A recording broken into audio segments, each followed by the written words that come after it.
आदिवासी के जल जंगल जमीन को छीनने हम कभी नहीं देंगे। आपको लड़ेंगे, आपको बंदूक रख के लड़ाई भी होगी तो उतनी खतरनाक होगी। बीते दिन तेलंगाना के सिद्दीपेट जिले के कोहिड़ा मंडल में एक स्मृति सभा का आयोजन किया गया, जिसमें मुठभेड़ में मारे गए माओवादी नेता राजू दादा यानी रामचंद्र रेड्डी को श्रद्धांजलि दी गई।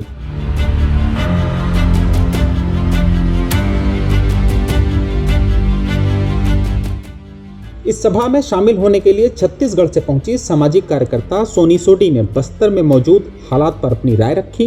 खास बात उन्होंने यह कही कि जब तक बस्तर में आदिवासियों का शोषण जारी रहेगा, जब तक फर्जी मुठभेड़ में आदिवासी मारे जाते रहेंगे, तब तक नक्सलवाद का खात्मा असंभव है।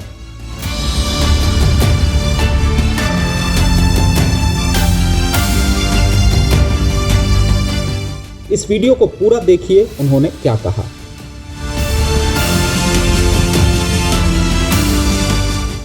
2026 में 31 मार्च को मतलब ख़त्म होगा ये नक्सलवाद, तो ऐसा कभी नहीं होगा और ख़त्म होगा ही नहीं। ये कागर युद्ध आता है, कभी सर्वा जुड़ूं को चालू कर दे, इससे कागर युद्ध इसलिए ख़त्म नहीं होगा, मतलब नक्सलवाद ख़त्म नहीं होगा, क्योंकि एक चीज़ मैं आप लोग को दिखा रही हूँ, थोड़ा सा है।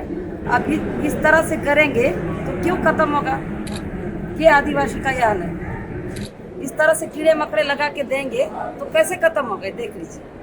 तो अमित शाह तो कुआं बैठ के बोल रहे हैं ना कि इस मैं नक्सलवाद को खात्मा करूंगा। नहीं हो सकता। जुल्म करना खत्म कर रहे। हमारे आदिवासी के अंदर में कीड़े डाल के क्यों दिया जाता है, उनको फर्जी एनकाउंटर क्यों किया जाता है, ये नहीं करनी चाहिए। और अभी जो हुआ है एनकाउंटर कोशा दादा को लेकर रामचंद्र रेड्डी का, ये भी फर्जी है। सीधा सीधा बातें आ रही है ना, 2 लोगों को इतने सारे फोर्स जाके कैसे मार सकते हैं? कोई मुठभेड़ नहीं हुआ है, वो फर्जी है और अब सुप्रीम कोर्ट में चल रहा है। उसमें अगर कोर्ट से जांच की बात आ गई तो उसमें स्पष्ट हो जाएगा। और जो अभी जो सोनू दादा और रुपेश दादा ने जो कह रहे हैं कि सरेंडर को लेके, तो मेरा सवाल ये है, आदिवासी के लिए क्यों नहीं पूछा जा रहा है?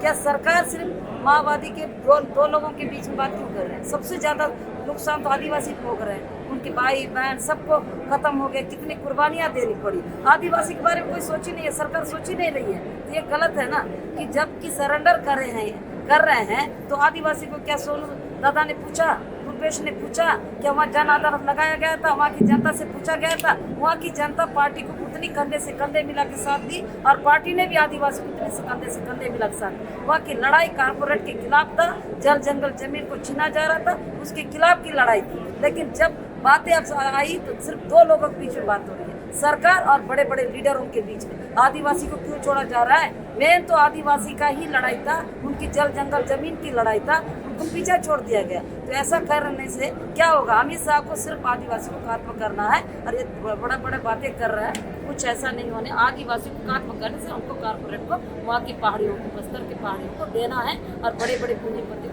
वाले करेंगे, जिंदल जैसे, अडानी जैसे कई ऐसी कंपनी को लोग आएंगे। और इसीलिए ये कागज की बात करते हैं, सलवा जोड़ की बात करते हैं, सरेंडर का नीति को बता रहे हैं। सरेंडर नीति में भी मैं आपसे शॉर्टकट में एक सवाल पूछ रही हूँ, कितने लोग को सरेंडर कर रहे हैं? नौकरी कहाँ से देंगे?